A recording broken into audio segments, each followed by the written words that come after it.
All right, good morning, everybody. My name is Allison Ball, and I'm a planner here with Cuyahoga County Planning Commission, and I want to welcome all of you to the Healthy Urban Tree Canopy Program Applicant Workshop for program year 2022.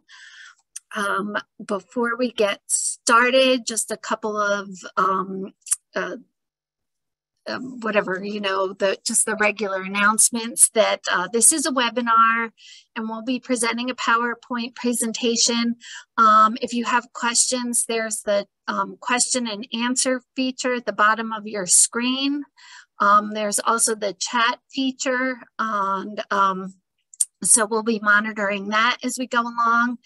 And I am also recording this webinar, and it will be posted on our website certainly by Monday next week for those of you that want to review something or send it to a friend if one of your colleagues who signed up wasn't able to make it. So with that, I'm gonna start sharing before we start sharing the screen, I'm gonna have the rest of our team who is here and are going to be helping present today introduce themselves. Am I frozen? No. No, you're not frozen. Oh, good. The rest of you are. So Jared, why don't you start by introducing yourself? I'm Jared Bartley, Deputy Director, Cuyahoga Soil and Water Conservation District. Pass it over to Robert. Hi, I'm Robert Brand, Cuyahoga County Board of Health. I'm the Watershed Program Manager and a Vegetation Ecologist. Valerie. Oh, thank you. I'm Valerie Katz. I am the Deputy Director of Sustainability with the County Sustainability Department, and we are one of the departments that's helping to administer this grant. And Kristen. And good morning, everyone. I'm Kristen Hall. I'm the Executive Director of the Cuyahoga Soil and Water Conservation District, and we're working to help inspect some of these things once they're planted.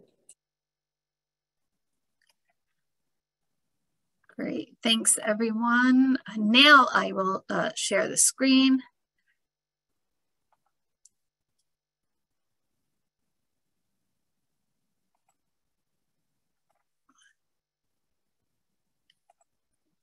And there you go.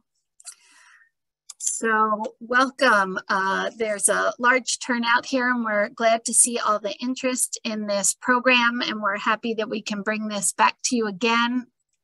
And we'll start with the agenda. We already did the welcome and introductions, so that's great. We'll give you an overview of the Cuyahoga County Climate Change Action Plan, and then the summary of the Healthy Urban Tree Canopy program to date. And then and that's just a brief summary, and then we'll get into the meat of the program for program year 2022. We'll cover the purpose, the program guidelines, scoring and selection, and then just some brief tidbits if you do get selected for funding, and we'll have plenty of time for questions and answers at the end.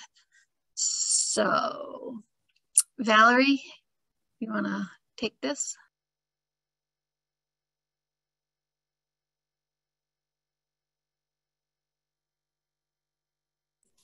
Valerie, you're muted on mic.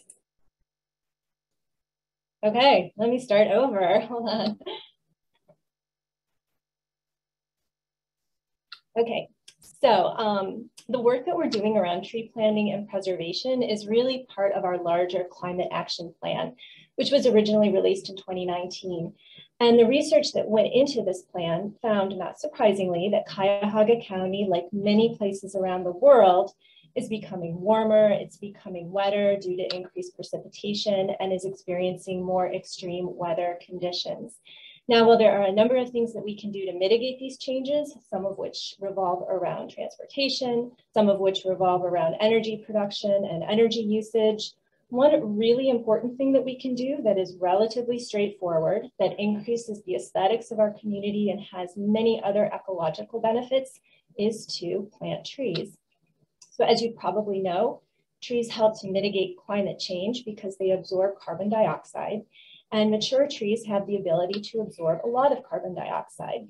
Unfortunately, as you will see in the next slide, the tree canopy throughout much of the county is in decline, largely because of development, but also because of our aging tree population, because of extreme weather events, and because of the impacts of invasive species.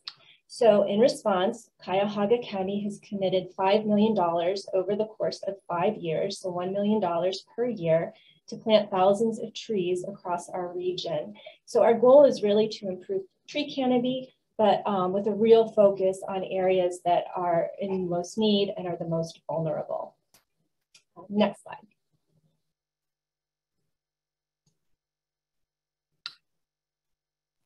All right, so this map shows you the tree canopy loss between 2011 and 2017. This is based on 2 tree canopy assessments done by the Cuyahoga County Planning Commission. So, and of note on this slide is that there are only 2 communities that had, you know, a significant gain in canopy over 2%, and 6 different communities that either stayed the same or had were stable or had slight growth.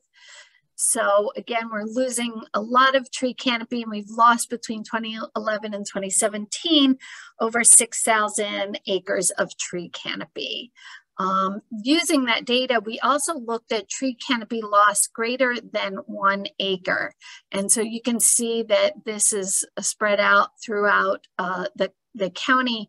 One thing to note when you're thinking about your programs, in addition to planting trees, there are policies and practices to mitigate some of this tree loss. So if you look, for instance, on Westlake over here, they've had a lot of tree canopy loss, but going back, you can see they're one of the few communities that were stable or had slight growth. So keep that in mind when you're preparing your grant program. So we'll be looking for innovations like that. So in the past 3 years, we had 2 program years, 2019 and 2021, and 51 projects were awarded funds to 37 different applicants that represent 22 municipalities. So that includes some nonprofits and neighborhood development corporations. The program is responsible for planting over 2,700 trees countywide, with 17 forest plans for future planting work. And as I'm saying this, I realize, Valerie, did you want to add anything to this? You're doing beautifully. Okay. Great. Yeah, I mean, I can pick up those 17 plans, which are included in those 51 projects, have identified over 14,500 potential planting sites throughout Cuyahoga County. And this is even including funding for 2 different tree nurseries, one in Parma and one in the Buckeye or Kinsman neighborhood of Cleveland. And this map is really interesting. This map shows how tree planting was distributed based on our 2021 grant. So these are the communities that have been positively impacted and the neighborhoods that have been positively impacted by the 2021 grant. As you can see, there's a real focus on Cleveland neighborhoods because again, one of our main focuses is to focus on those areas that are in most need of trees and are the most vulnerable and have experienced the most tree loss. But you can see that a lot of those inner ring suburbs as well were awarded funds for tree planting. And Parma looks really dense with regard to number of trees, but that's because one of the tree nurseries that we afforded funding to is located in Parma. And it's also interesting to note that grants that are awarded to one community can actually impact more than one community, because there was a grant that was awarded to Fairview Park, but that was for planting in a park that actually spans several different communities. Great, thank you, Valerie. So this is what y'all came here for today. Cuyahoga County Healthy Urban Tree Canopy Grant Program Year 2022. The purpose of this grant is to increase tree canopy, and we can do this by adding large-scale planting, expanding tree canopies, especially in areas that are vulnerable. This year we added an emphasis on plant trees in open or vacant parcels. This isn't really new, but we're going to go over what is different about that. Establish new tree canopy, protect existing tree canopy, and establish plans and policy that promote healthy urban tree canopy. So what is new in 2022 is this emphasis of planting projects in open or vacant parcels, working with the Cuyahoga County Land Bank or the City of Cleveland Land Bank.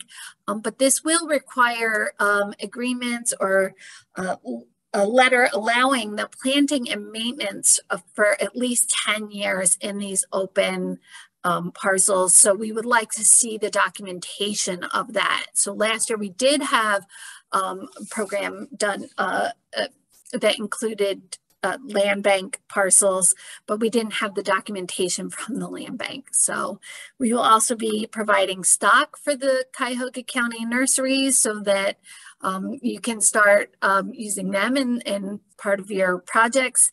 And for our evaluation purposes this year, we have an interactive map that will look at the climate vulnerability assessment, the equity zones, and percent tree canopy. And we will be getting into detail on that interactive map later on in this program. So who is eligible to apply? The eligible applicants is the same as in the last couple program rounds. Any of the local political subdivisions, municipalities, townships, school districts, library districts, the community development corporations, and any nonprofit corporations. The nonprofit corporations must have environmental conservation or watershed activities as part of their mission statement, and they must be exempt from federal income tax. So we will be researching that. If you have any questions about your eligibility status, or if you don't think you're eligible, but you still want to participate, maybe you can find a partner that would lead you in that. And again, you can contact us to help you make those connections. So there are basically two kinds of grants. There are strictly tree planting grants, and these will fund activities that are associated to preserve and expand tree canopy, including the purchasing and planting of trees recommended in an existing tree plan. We funded a lot of those in the first year for sure. Stocking the Cuyahoga County tree nurseries, mulching, removing and replacing trees, watering, staking, guying, and our trunk guards, and other maintenance activities. I will reinforce over and over again throughout this program that this grant opportunity is not just about planting trees, but maintaining trees and growing trees to become future canopy. So the other type of grant is a planning and tree planting grants. Since the second year of the funding rounds, the planning components always include a tree planting activity. So in addition to the activities listed in the prior slide, you can use grant funds to hire consultants for technical and organizational assistance, develop an urban forestry management plan, form a tree commission, develop local tree laws, conduct a tree inventory and our urban site index, and identify best management practice. But always remember that your planning grant should include a planting component, certainly within the time frame of this grant program year, which will be 12 to 18 months. So program year funding allocation is $950,000, and at least 75% of the grant funds will be awarded to planting projects, and up to a maximum of 25% will be awarded to combined planning and planting projects. This will give communities or organizations that hadn't do not have a plan or were not awarded planning funds in previous program years, that opportunity to plan. It does make your grant more competitive in future funding rounds, as you can refer to that and you have your project plans all set in place. So the typical grant awards are expected to be between $25,000 and $50,000, and high impact reforestation projects may be awarded up to $100,000. So you may be wondering, what is a high impact reforestation project? Well, your basic planning project must incorporate tree planting within 18 months of the date of the project agreement to be considered for funding, and or planning project, I should say. Community reforestation projects are the projects that will be a more concentrated planting project on vacant or open parcels, not including right-of-way plantings or highly linear installations. And again, remember this year, if you are working on vacant and open parcels of land, which we encourage, you must include a letter or agreement that shows the property owner or the owner's agent has granted permission for you, the applicant, to plant and maintain trees on those parcels for a minimum of 10 years. And then finally, the high impact reforestation projects reforest 5 or more contiguous acres of land, and there will be that higher amount for a limited number of those. We don't want to spend all of this year's allocation on high impact reforestation projects. So we do have a match requirement, and applicants are required to provide a minimum of 10% match, and the municipalities, townships, school districts, library districts, those are always a minimum of 10% of the project cost. Same with the Community Development Corporation and nonprofits. With nonprofits, so nonprofits are their own animal. Nonprofits that have assets that are less than $5 million will be required to provide that 10% minimum, as will the community development corporations and any watershed groups. Nonprofit corporations with $5 million or more in assets shall provide a minimum match of 50% of the project cost. So how do you know what your match is going to be? I will get into that a little bit later when we go through the application process. So and oh, here it is. There's this website here. You'll go to the Attorney General's office, and again, I'll take you there in the important link section of this program. So what are the eligible local match sources? It's contributions of money by any person, foundation, local political subdivision, interstate or federal government. So, however, if you are going to have grant money, you should have been awarded that grant and have that grant letter or award letter along with your certification of funds, and we'll talk about that in a minute. Contributions of in kind through the purchase or donation of equipment, labor, and materials necessary to complete the project. And in order for your match to count, you must include a certification of funds for local match on your letterhead stationery. So what will this grant cover? What are the eligible costs?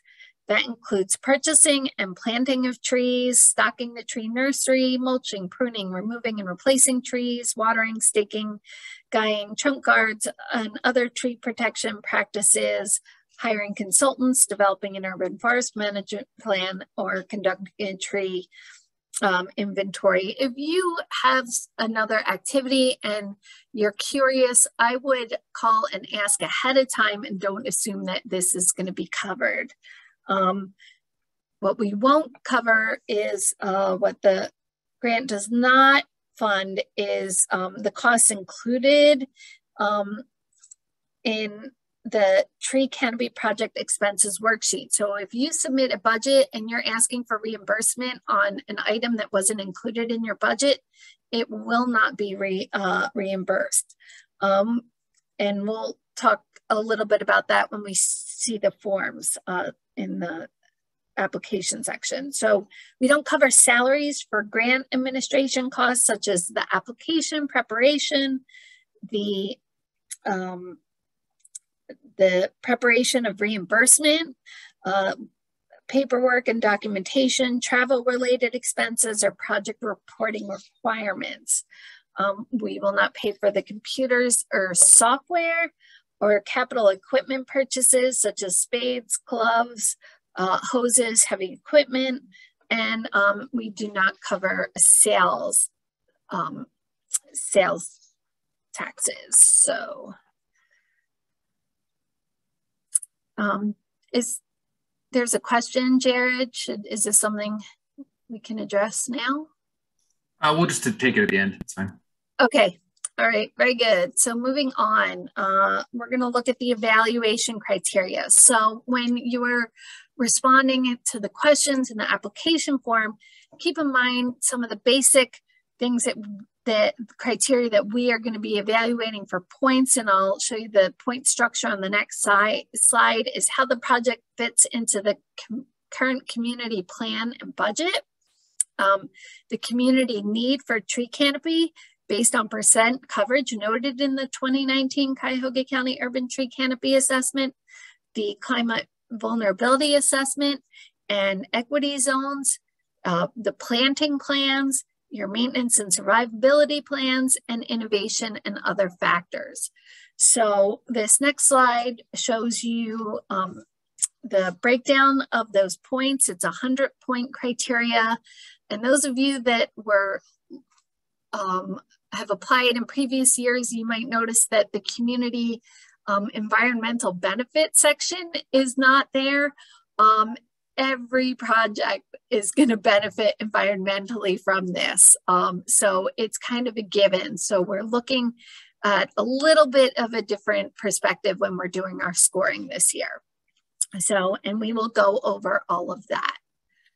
So the application, in order, we're going to ask for project information. This is your basic description and need, project expenses, the local match, the readiness to proceed, urban forest initiatives, qualified personnel, the planting plans, maintenance and survivability plans, the climate vulnerability assessment, the existing tree canopy, and the partnerships, innovation, and other factors. So what I'm going to do first is just go right to the form to show you, and then we'll go over where all the important links are and how you can find the information.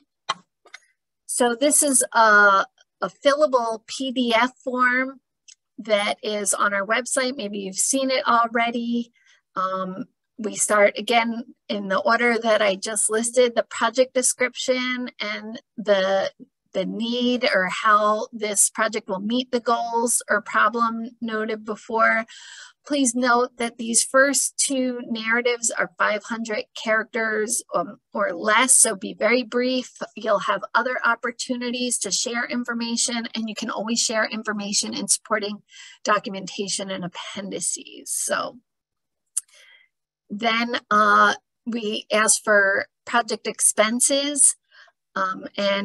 We always refer to the applicant manual, because as well as this applicant workshop, we have a manual describing everything.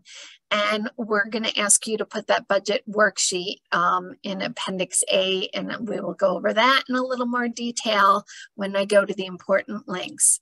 So the local match is the next thing. And again, this just reiterates the rules, and specify all your sources for the local match and provide a breakdown of the local match in that Cuyahoga County Urban Tree Canopy Project Expenses Worksheet in Appendix A.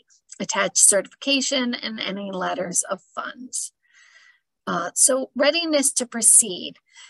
These points will be based on the project timeline that you submit, and past award performance will be taken into consideration. So we also want to know if you have been a recipient of the Healthy Urban Tree Canopy Grant Program in prior years, and if you completed and closed out the projects. And again, this is a 12 to 18 month commitment. So, and here's your project schedule that will be taken into account. Now, again, we know that things change, and we'll address that as needed basis, as many of the applicants or current recipients, grant recipients know. Things change. The weather doesn't always cooperate with your tree planting plan, nor does the supply chain. So we definitely understand it, but this gives us an idea, especially if you need to go out to bid, things like that, you'll need to include on this worksheet. So urban forestry initiatives. So we're looking at how your community or your organization deals with their urban forestry program. Do you have local tree ordinances? Are you part of Tree City USA? Is there a tree commission? And, you know, even though you get points for checking this off, we are asking for that supporting documentation. You might say you have a tree commission. Are they meeting regularly? Do they have a website? Is there a way to work with them? So list any local standards or ordinances, you know, add the website to your tree commission. So again, the more backup information or supporting documentation you can give, the stronger your application will be. So, and then describe the need for the funding request. Like I said earlier, how is this grant application supplementing your existing urban forestry program? So we want to add on to your already existing program, not support the necessary existing program. This is a bonus, these extra funds. Alison, and then, yes. Sorry, Alison, something people might be wondering about with that information. Do we have a word limit? In other words, we don't want people to put down a whole thesis as to why they want the money. Well, so we didn't necessarily have the word limit on these boxes, but if you've ever filled out these PDF forms, once you get to here, and we're looking at either a printed version or a scanned version, we won't see what's below there. So definitely stick to what the space provided. Okay, so because we don't count on us to go below that line. And here, again, this the points up here is your basic, the basis of the points, and then there's 4 extra points that you can get to get the maximum point allocation here when you describe the need for the funding request. So in the qualified personnel, we're looking again about knowledgeable and well thought out plans and planting plans and maintenance plans. Are you working with a certified arborist? Do they have their tree risk assessment qualification? Have they completed the Tree Commission Academy or obtained a bachelor's certificate through the ODNR Division of Forestry, 4-year degree in urban forestry or related field of study, landscape architecture, natural resources? And will those qualified personnel be on site on a consistent basis? So there's each one of these has a number.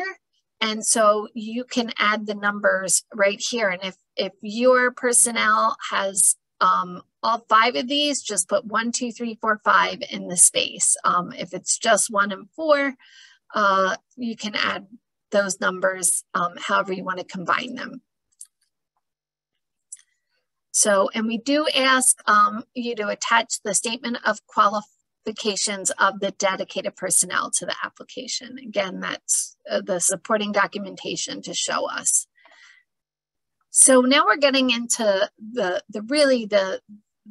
meat of the application and the percentage of points. This is a 15-point category. What are your planting plans? So are you doing the high impact reforestation or community reforestation?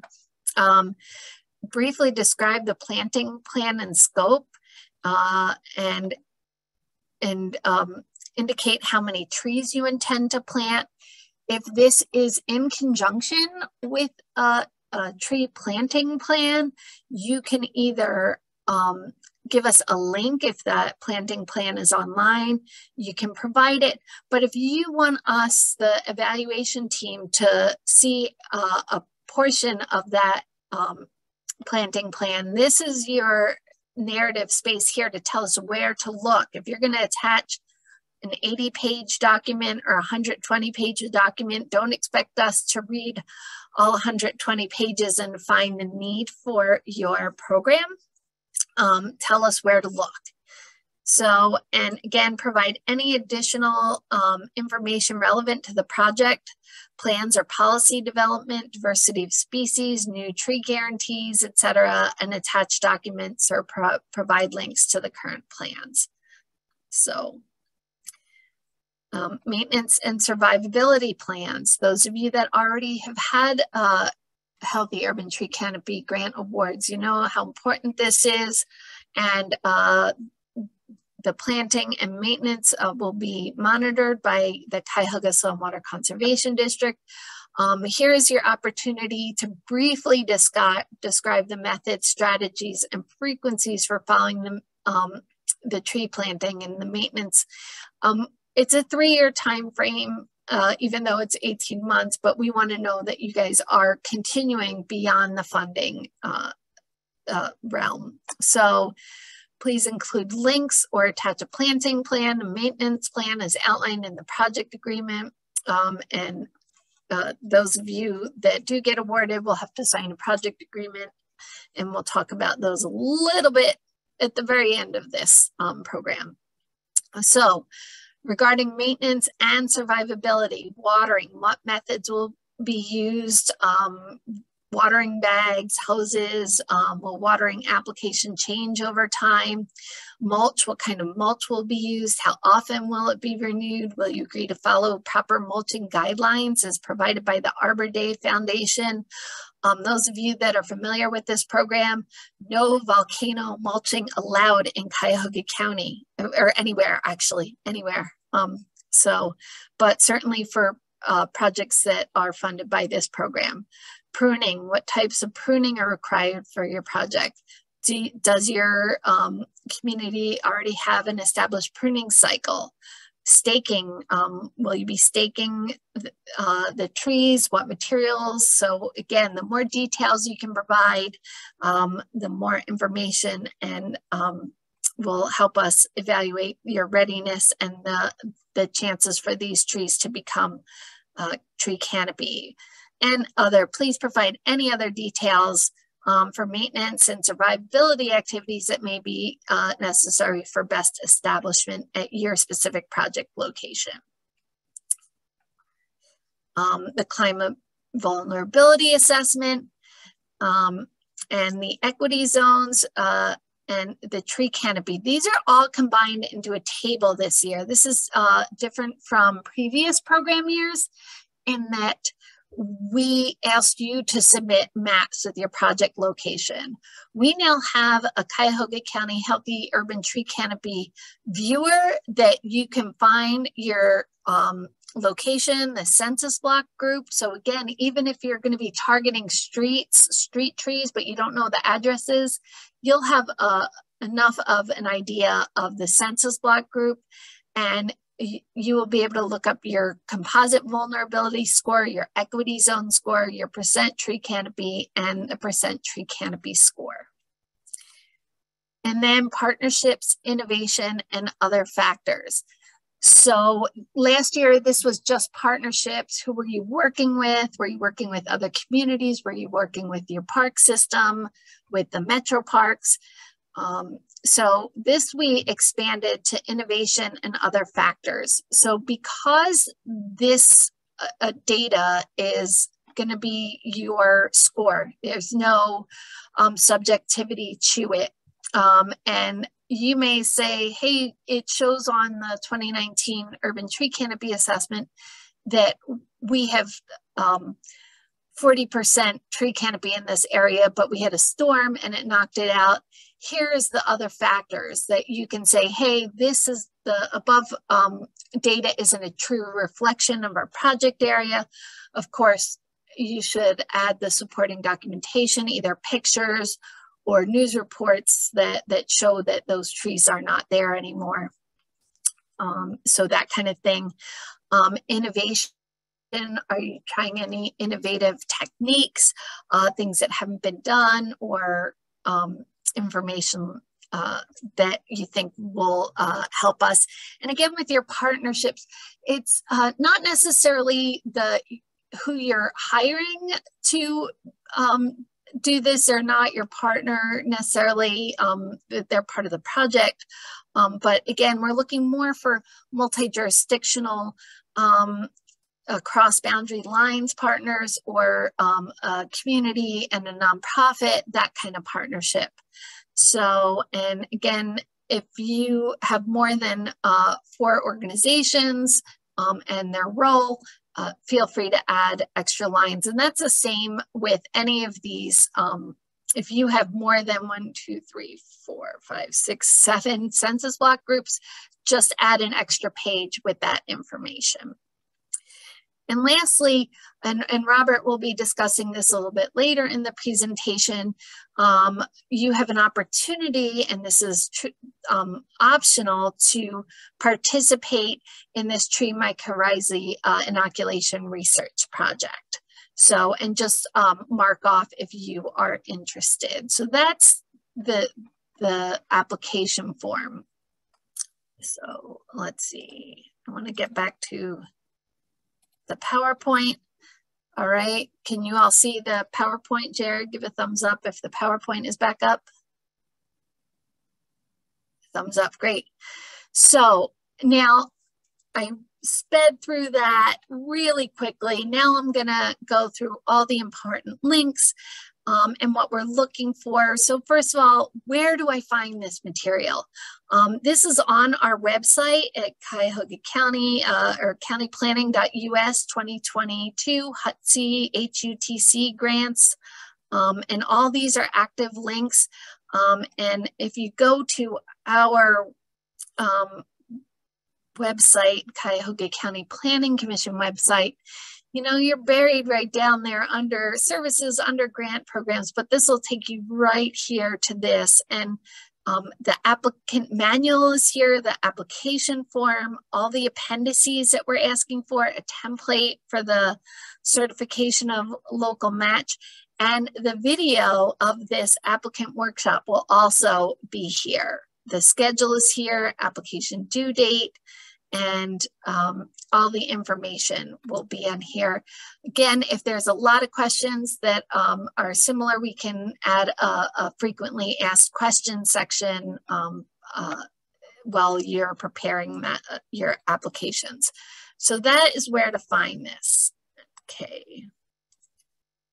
PowerPoint slideshows. So the project expenses worksheet. Talked about this a little bit earlier. So this is Appendix A, and you can see that we're looking for your project expense, the source, contractor, staff, total title, and this is to the best of your ability. We realize that, especially if you have to send things out to bid, that you might not end up with the same contractors that you have here, but put the quantity, if it's a number or hours or lump sum, and then your cost per unit, and then whether it's a grant request or whether it is a local match of funds. Is this how you're going to do your local match? And then the total cost of the project. So down at the bottom, and again, this form is truncated, but these formulas are already built in. So your total estimated cost is automatically going to be 100%, your grant request and your match request. One thing about this, I'm going to open this up to show you, is that if you're opening up Appendix A or Appendix B, you can open it up, it'll download And this is worth it because it opens up in a protected view. So you may look at it and say, how can I fill out this form? See, there it is. You can see what I'm talking about. So once you enable editing, then you'll have the worksheet the way, in an easy way to fill it out. So again, all of our Excel sheets that are attached, when you open them up, be sure to enable the editing. So let's see, how do I get back to the website now? Oops. Okay.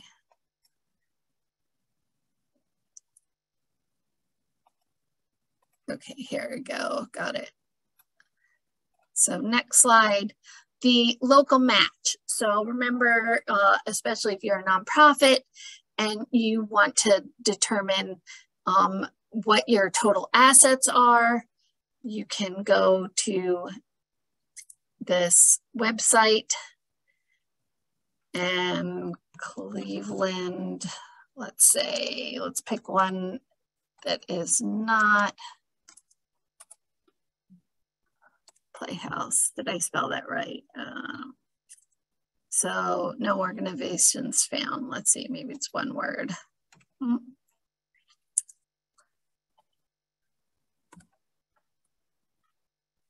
So Cleveland Playhouse Theater. So here you go, your organization will come up and all of your data will be here, and you can click on the details.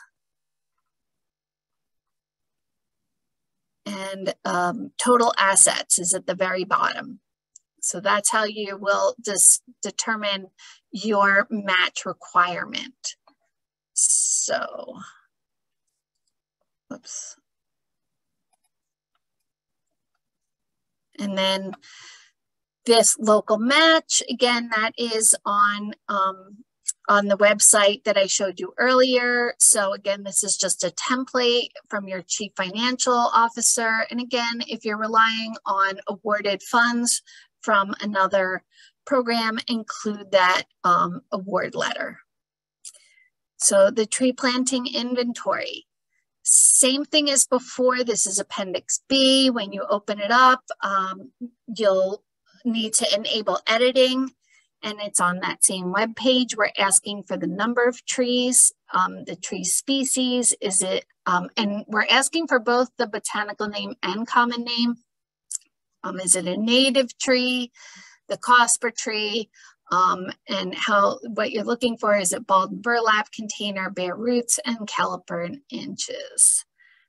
So, and all of those top four is the same as last year. Here's when we're getting into new territory, and this is the Healthy Urban Tree Canopy Viewer. So, whoops, there it is. So again, you can open this up. This is GIS based, and it's going to take some time.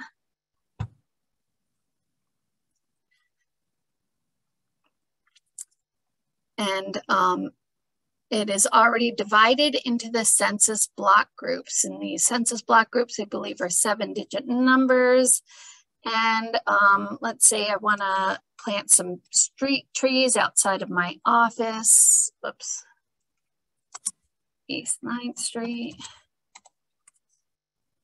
Cleveland, Ohio.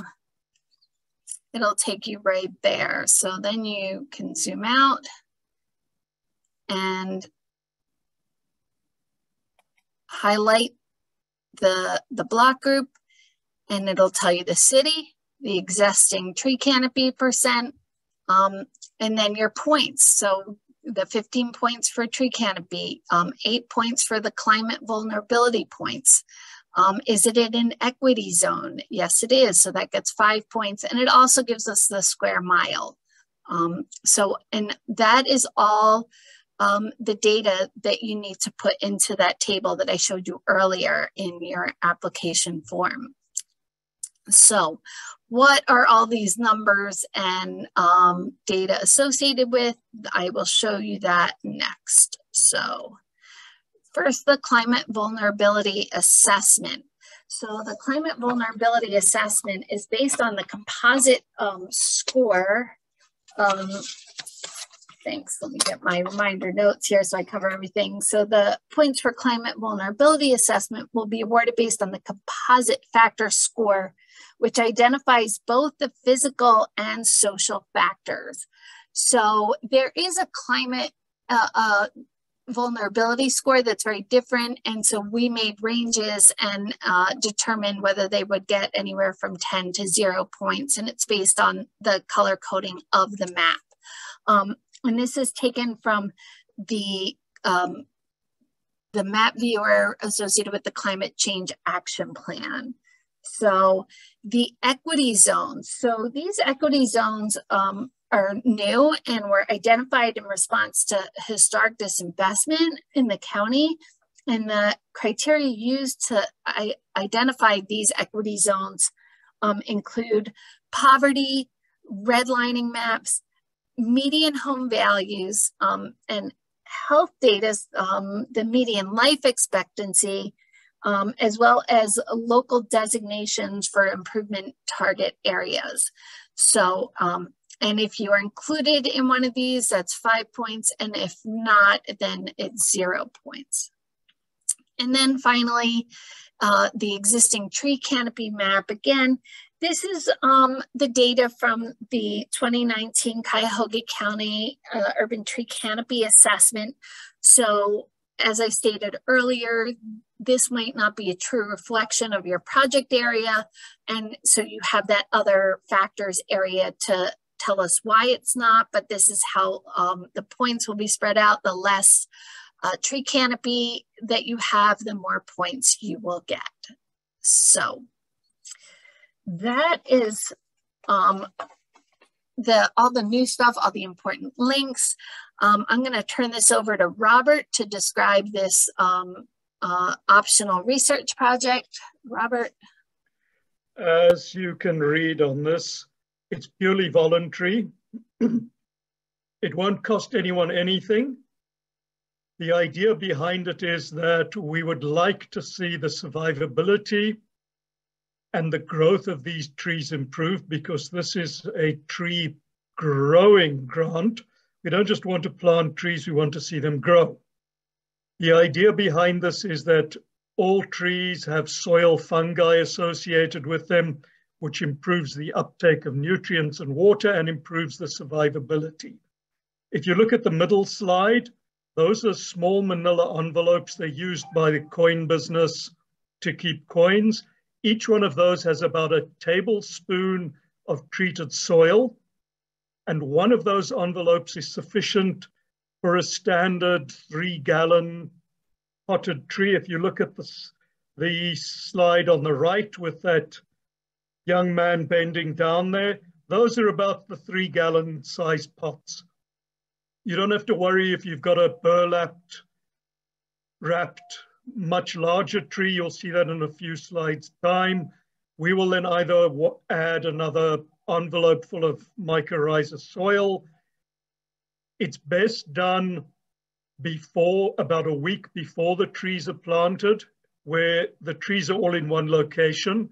We just sprinkle the contents of that envelope onto the soil, add a bit of water, and then the mycorrhiza penetrate the soil.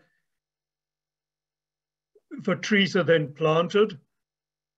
We will mark the trees that are inoculated with a colored tape tied around the trunk, and we will either mark uninoculated or trees that we haven't inoculated with a different color, because we need to have control groups. We need to see if this is working. The hypothesis is that it will improve the survivability as well as growth rate. The important part of this research is that it has never been done in an urban setting for trees that are planted in the streets or other highly impacted urban areas.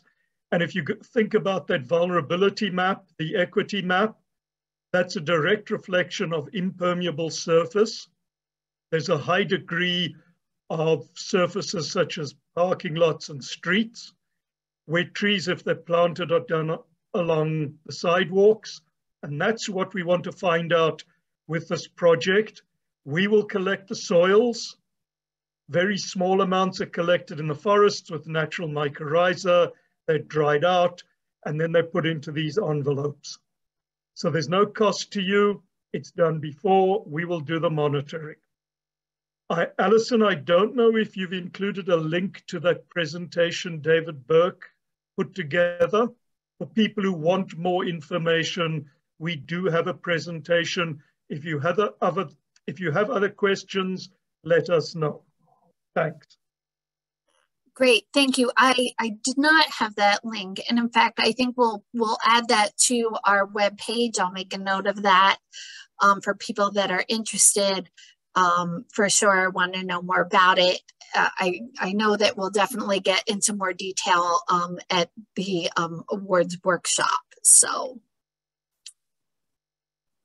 that is the application process and what we're looking for and how these will be scored. What I have here is the program year 2022 program schedule. And there is that little asterisk that all dates are subject to change, but this is basically the same schedule as the previous year. So the application materials were made available on January 27th, and today you are here at the webinar. The applications are due Monday, February 28th by 4 p.m. So, and we will be looking at, and these can be sent electronically, either through file sharing services or attached to your email, but we will be looking for the timestamp on that. So I would highly recommend getting it in earlier in the day, just in case there's a power outage or issues with your computers, and you have the time to get it in before 4 p.m. So, and we will be looking at evaluation and scoring of the submitted applications through March 25th, through the end of March. And then awards will be announced on April 4th. So then the awardees, if you are offered funding, will need to enter into project agreements with Cuyahoga County Planning Commission. And again, if you are recommended for funding and don't enter into the project agreement before the deadline, which appears to be May 28th, we'll then go down the list. So you need to get that project agreement signed and submitted. For all of the awardees, there is a mandatory workshop for awardees to review reimbursement procedures and monitoring procedures. And failure to show to this workshop could jeopardize your grant award. So I would stick that Monday, April 11th date in your calendar now. And then again, 18 months, if you haven't submitted your final report for funded projects, it must be submitted by then. And again, at this mandatory workshop, we'll give a reimbursement reporting schedule that is more detailed than this. So that's the schedule. Again, we already mentioned that. And I'm going to turn it over to Jared for monitoring of projects. Yeah, as part for folks who are awarded grants, as part of that, Cuyahoga Soil and Water Conservation District will be doing monitoring, inspections, whatever you want to call it. During installation is preferred. This is partially to make sure you're adhering to your submitted and approved planting specifications.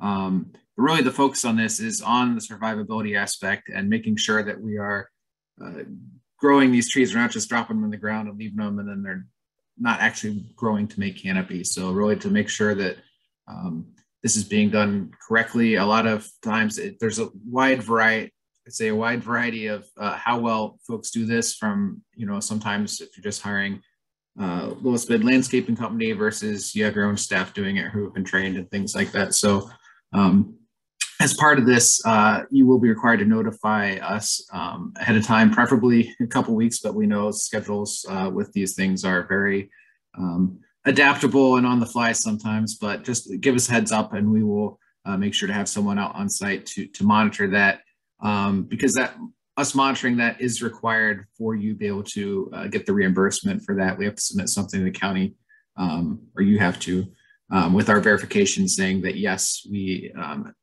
inspected and approved those plantings. And really what we're looking at is we look at your planting plans, your specifications ahead of time, and they're making sure those are being followed. Jared, may I add something before you go past the slide? Yep. That's the size of tree I was referring to as being wrapped in burlap, where we would add maybe 2, at the most 3 of the contents of those manila envelopes. And even if we only put 1, it will still have a beneficial effect. So don't worry about the size of the tree if you want to participate with the mycorrhiza project. Thanks. Great. Jared, if maybe just I could quickly add, just out of respect for Jared's team, who's going to be coming out and doing some of those inspections, as much notice and coordination as possible. As he mentioned, we have to sign off on it. And I don't want him to have to be scrambling because, oh, our landscaping company's coming tomorrow. Can you be available? And then we inspect it afterwards. They did it wrong. And you have to go back and have things fixed and maybe won't be reimbursed for those costs. Those are things that, just as much notice as possible. We can be flexible, but, some of these planting seasons are also our busy times. So I just want to make sure that, we are not holding you up, but also, just don't put too much pressure on us either.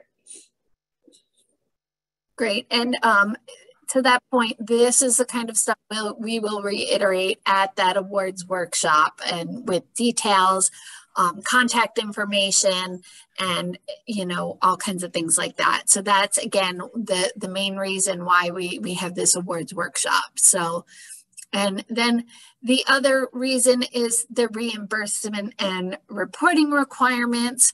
So this is public funds, and that we require quite a lot of documentation, and this is not uncommon for this kind of a grant. So the reporting reimbursements in order, so the reporting in order to be reimbursed are similar to any competitive state or federal grant and is in accordance with the Cuyahoga County Fiscal Office.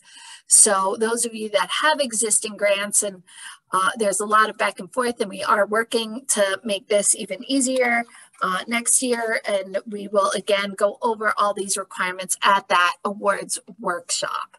So that's all we have for you, and now we're gonna take your questions and chat. So I'll just go through. I'm gonna go through these pretty much in the order they were received in the question and answer box. Then we'll go through the questions in the chat. So the first one: is it possible to combine a municipal open area planting 3 acres with the development of an urban forest management plan? And the answer to that: yes. that if you're going to do for urban forest management plan, we would like to see those plantings, and that sounds like a very good sized planting area. So yes. The next one is there a % of the grant that has to be applied to planting versus maintenance? I know in previous years there's a prioritization of planting. I'll just answer these, and Allison, I guess, or anybody else jump in as they're going. There isn't a specific percentage. Obviously, the emphasis is on the planting. I know in the first year we knew there were a lot of deferred maintenance, and so we had some projects that were almost exclusively maintenance. But we do want to see there's a heavy emphasis on the planting, and then maintenance of those newly planted trees. But other maintenance activities are considered, but there is not a specific percentage that we have laid out. anyone else, any thoughts on that? Additions? I was just going to reiterate what you said, that we'll take this into consideration. And I think that as a group, maybe we should look and see if there is going to be a percentage, but I think we do this on a case-by-case basis, really, and how you express the need for that maintenance. So. Right. Next question, do you lose points if you haven't previously applied for a grant? The answer is no, you do not.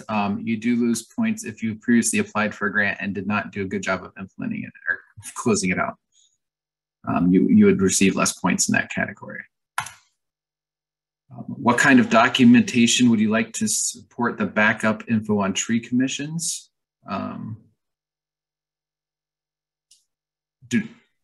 think in that, and correct me if I'm wrong, Allison, in the application, we're really just asking for almost like links or like bullet points showing that, like where's the ordinance authorizing it, potentially a link to any active meeting notes. I know we have come across issues where technically there's a tree commission on the books or there's an ordinance, but it's not really active. And so I think the better you can demonstrate that it is active, the more, but I think that's just links to things probably. Right. Blah, blah, blah. Describe the range of relevant planting plans that accompany a tree planting project. So basically when we're looking at the planting plan, we want to know what you're going to plant and where is at the most basic level. But that doesn't necessarily mean if you're doing a large planting that we need to know exactly where each tree is going. It could be something like on this parcel that is a 1/4 acre, we're going to plant X number of trees and these are the species. It could be if it's a street tree project, we're going to plant trees on these streets and these are the species. It doesn't need to be necessarily to the point of exactly where on a property those trees are being planted, like GPS points or anything like that. Or maybe adding some detail about how far apart those trees would be planted, right, so that we know that they're not going to be, you know, impeding on or fighting each other for canopy. Or if it's a situation where you're doing streamside or riparian planting, like mention that they'll be planted along, you know, if there's some other natural feature where you're using to enhance that, definitely include that. Next question, what if we are planting trees in vacant lots in several different neighborhoods? What you would do there, I think as far, I believe this is probably asking about this for the details about the, in the table for the tree canopy percent and the vulnerability mapping for those particular areas. And you would just list each of those census blocks in that table where those plantings would take place. And you'd also want the relevant documentation from the land bank or property owner for each of those. Anything else? That's the biggest thing as we were preparing the manual and application with that kind of lens of wanting to support vacant parcel or planting on vacant property. We just need to be very confident, and you know, we'll look to you through your application to know that you have control of those parcels, and ideally for you know, a minimum of, I think it was, we had said 10 years. 10 years is what we have in the application, and that you have control or that you have permission of the person who has control. Yeah, because as I think many of you know, it's not until after 10 years that you really start to see the canopy even shows up from sort of a satellite image. And we just need to know that the trees that we are investing in will ideally be there in 10 years, and that, you know, land control won't hopefully be an issue for that.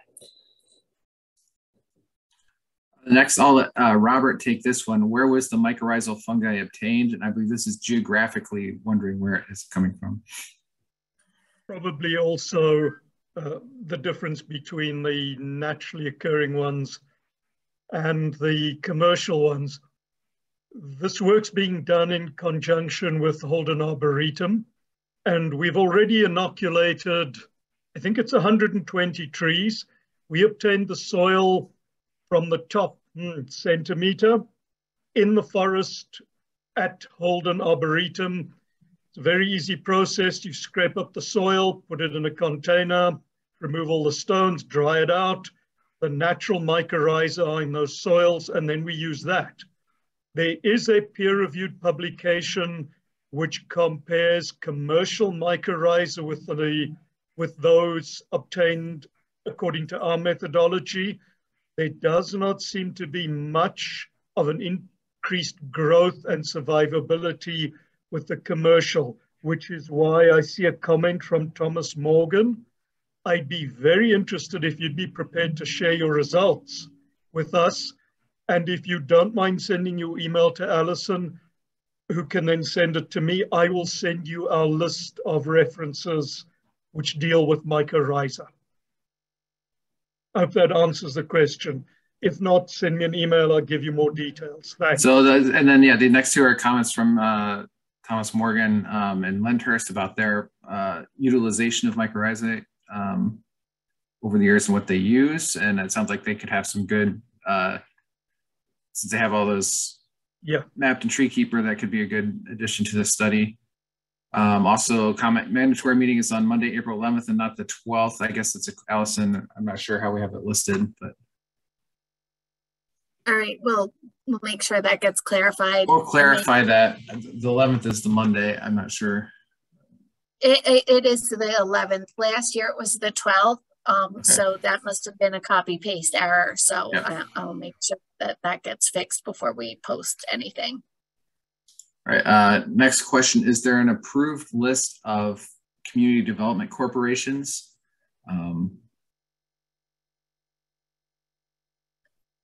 I don't know if anybody knows if there's an, I'm sure there's a list somewhere.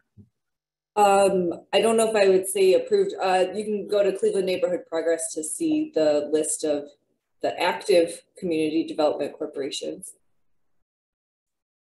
I think as long as it's, I think this is specifically to the city of Cleveland. And then kind of follow-up question, do CDCs with more than $5 million in assets have to provide 50% match, or is that just other nonprofits? I believe that's just the nonprofits, correct? Yep.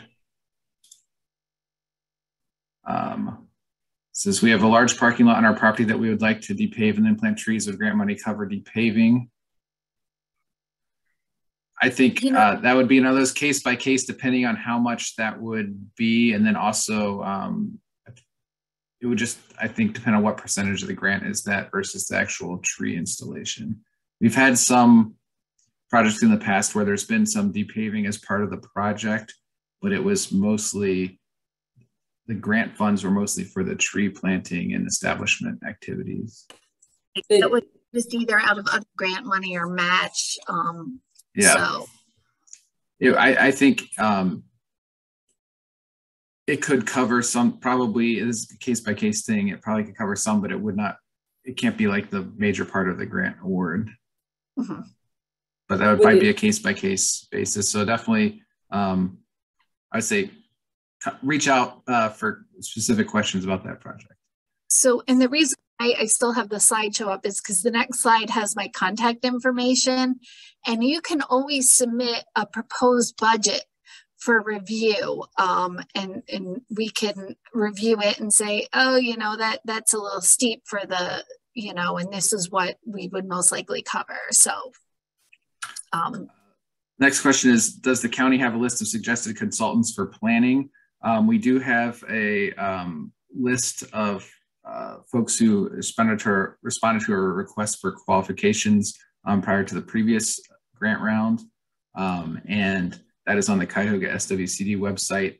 We can make sure that that link gets added to the program page as well. Correct, Allison? Mm-hmm. Yes. Is there a choice in selecting trees? For example, are fruit trees a possibility? There is a choice in selecting trees. I think with fruit trees, we're really, the aim of this is to establish canopy. So I think that will be the main qualifier, is that as long as it can be demonstrated that it will lead to the establishment of tree canopy. That's the primary thing we're looking at, and also the cost effectiveness of establishing that. I think we tossed this around before, and I think it's probably not as competitive as a regular reforestation project. That's what I was going to add. So just a question about if we don't know exactly where the trees are planted, how we determine survivability. We will know where they're planted once we get closer into the plan and do the inspections. We'll know where they're planted as far as determining that. And we'll be tracking those. And I think this might be related, maybe Alan, if you can clarify, but that might have been related to the mycorrhizal study. But we will have those tracked, their locations specifically tracked for that. And if I can add something there, Yep. It's important that we know both the inoculated and the uninoculated trees. Obviously, we need to compare them. So when you put these in the ground, you would need to let us know that you have both inoculated and uninoculated trees, and they will be marked with different color tape. So we will physically go out there and check with calipers the diameter of the trunk and a canopy assessment. Next question, this will be you again, Robert. Are we able to be involved with the mycorrhizal study for our standard tree planting program outside this grant? A good question. I don't know. We haven't had anyone asking that. So we'll have to consider this because it does involve Holden Arboretum and my labor. And I don't see why not, but we'll still have to think about this. If we can get your email, then I can reply to you in a few days' time after discussion about this, but thanks. So there's also I think the next one also is, Robert, is related to this about controlling for native mycorrhizae invading the site. I'm not quite sure what is meant by native mycorrhizae, and I'm not sure what is meant by invading. What we collect in the soil is a complete suite of all mycorrhizae found in the soil, which will or possibly will include pathogenic, but because this is a live sample, the possible infection with pathogenic ones is very low. Nothing in nature is an absolute zero. To date, we haven't had any problems with pathogenic mycorrhiza. The mycorrhiza we will be introducing, we don't know the rate of inoculation. We'll find that out as we look at the survivability of the trees and the growth rate of the trees. The reason we're doing this is because where a lot of these trees will be planted are highly impacted urban areas. If you walk down a street in Cleveland and you look at where these trees are planted on the sidewalks, the native mycorrhizae are extremely low. And to do a full assessment means extremely expensive testing where every mycorrhiza in the soil has to be taken out and analyzed, and that's a lot of money. The facilities are at Holden, but it's very costly. I can't remember the amount per sample, but it's several $100s. So it can be done if funding is provided. Another comment, the arborist list is very poor. It's basically who responded to the request for qualifications. So that's who we can put on that list. Alison, you look like you want to say something. So I am. I wanted to take myself off of mute. Again, when you're looking for the arborists or your qualified professionals, even if they're not on the list, again, you can send us a statement of qualifications ahead of time if you want feedback, or just along with the application. So again, the RFQs were sent out before 2019? For the first round. And it's not an exclusive list. It's just a starting point if someone doesn't know where to look. Like, definitely other arborists are acceptable for this. It's just kind of if someone was looking and didn't have a place to, as a starting point. And we decided not to do another RFQ this year because we have a lot of people that either don't have the time, or it was just a very short window to get those in. So there are certainly flexibility with that. So would there be consideration for the replacement of existing trees, such as ornamental pears, there would be a short-term reduction of canopy, but long-term increase in diversity in canopy. And I think that would depend, again, a case-by-case basis on exactly what that looks like. And he can demonstrate the benefit to canopy. So, and know that there's also applications that are coming in that are replacing sick and dying trees, which will probably take precedence over that. So it may not be as competitive as some of the others. But we like where your head's at, and please keep doing that kind of work for sure. And you never know. You know, just I think, again, it could be worth talking through if you contact us ahead of time. And then there's another question about the mycorrhizal fungi. Might local mycorrhizal fungi, say from the Rocky River watershed, for instance, be different from that at Holden's? I don't know if that's... Possibly because all biodiversity changes. This would be beta biodiversity. Holden's quite a distance. It shouldn't influence it negatively. Again, we don't know, but the hypothesis is that it will improve growth rate and nutrient uptake and survivability. I don't think there's going to be detrimental competition at that level in the soil, but this is why we want to do the experiment. Again, the hypothesis is that this will not impact negatively the trees that we're planting. And from a lot of the research that's been done over the last 20 to 30 years, this is fairly new research that's been done. It only improves tree survivability. All right, now we're going to move through and some of the questions directly in the chat. So there was a question we answered in the chat about for the carbon vulnerability score, is 10 considered most vulnerable? Yes, so the 10 points are for the most vulnerable, that's considered the most vulnerable areas. And so they receive the most points. Next on here is a community has a large tree canopy, but the trees are declining rapidly. We want to create a comprehensive maintenance and replacement plan, but not one that initially involves tree planting. Is this the proper route to get assistance, or do you have other resources that don't involve grant applications?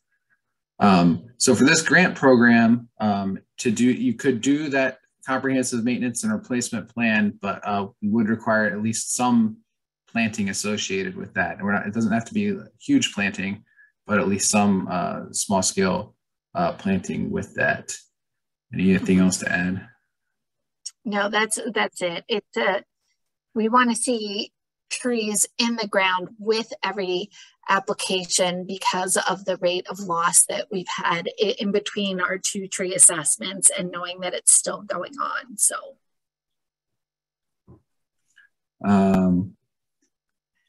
if we hire an arborist and use that as our matching portion, would that change our planting only project to planting and planning? Or is it a planting only project if all grant funds will be used only for planting? You know, I would put it in as a planning and planting if you're creating a plan. Yeah. Whether you're funding it or not, it's just important for us to see that, because perhaps you're going to need more time to get that plan in place before you start planting. So it just will help reinforce your schedule that you're submitting, and it's just important for us to know who is getting the plans and who still needs the plans throughout the county. I believe Robert may have gone back and answered this during the presentation, but does the size or age of the trees planted affect whether they should be used for the mycorrhizal inoculation? The answer to that is no, size or age doesn't matter. It's also what we'll document to see, actually to give you a good answer to that, to see if our hypothesis, which indicates that size and age doesn't matter. We don't think it will. It will only improve the growth rate and the survivability. And then just a follow up to the person who asked about hiring an arborist as our matching portion. They said the plan is created, but the arborist will help manage implementation. In that case, it would just be a planting only plan. Okay. That is all the questions that I see on here. One thing did we mention, Allison, and I might have been checking questions about when these are submitted by email. They will be mention if we want submitted. those as a single PDF file, or if we did not mention that in this workshop, but we do mention it in the applicant manual. So I do encourage you all to go through that applicant manual. Because there's a couple things. These should be submitted as one single PDF. Again, it might be harder to send and we'll have to do file sharing, but send it as a single PDF because we share it, we're reviewing it, and we want to be able to say, you know, just have it open and, you know, even if it's, well, don't make it 120 pages, but, you know, we can easily go through it. So there's that. And I did see a chat about asking where to send it. And that is also addressed in the applicant manual. And that is to me, and my contact information is on the next slide. So even though we're still answering that, there is how you can reach us. And so, Allison, I think that underscores the value in being a little timely so that you aren't at 3:45 p.m. on a Friday and somehow your file is too large to send and you can't get a hold of Allison to set up some kind of file sharing so that she can get it. So just, you know, make sure that you're prepared for all of this. Great. It looks like there's more comments and questions coming in. Let's see. One question that I see now is a question for Robert about if research has shown if commercial mycorrhizae are effective. A few publications we have indicate that commercial mycorrhizae don't seem to add much to growth rate or survivability. That's why I'd be extremely interested to see Thomas Morgan's results and to discuss with him whether or not they use commercial and what he's found from this in Lyndhurst. But the research seems to indicate that the commercial varieties do not improve growth rate and survivability. And that could have to do with the fact that they stored for a long time and they might be stored under anaerobic conditions. In other words, they might vacuum pack them. I'm not sure how they're stored and then distributed. But what we do is to collect live from existing forest soils. All right, and then we just had one question come in here. It says the grants range from $25,000 to $50,000. May we apply for less than $25,000?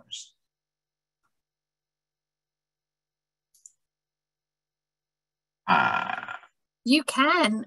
Yeah, it's the typical awards are 25 to 50. So yes, you may apply for less than 25,000. So I do see that people are dropping out. So I just want to thank everyone who stuck it out this long. We'll certainly stay on a little bit longer because we set aside the time. But for those of you who are anxious to get started on your grants, good luck to you all. And remember, feel free to contact us or contact me if you have any questions. Or want us to preview a budget or a planting plan, or if you want to discuss details. And thank you all for coming today. And like I said, we'll stay on for a little bit longer, but I'm going to stop sharing. And great. Thank you all. And I think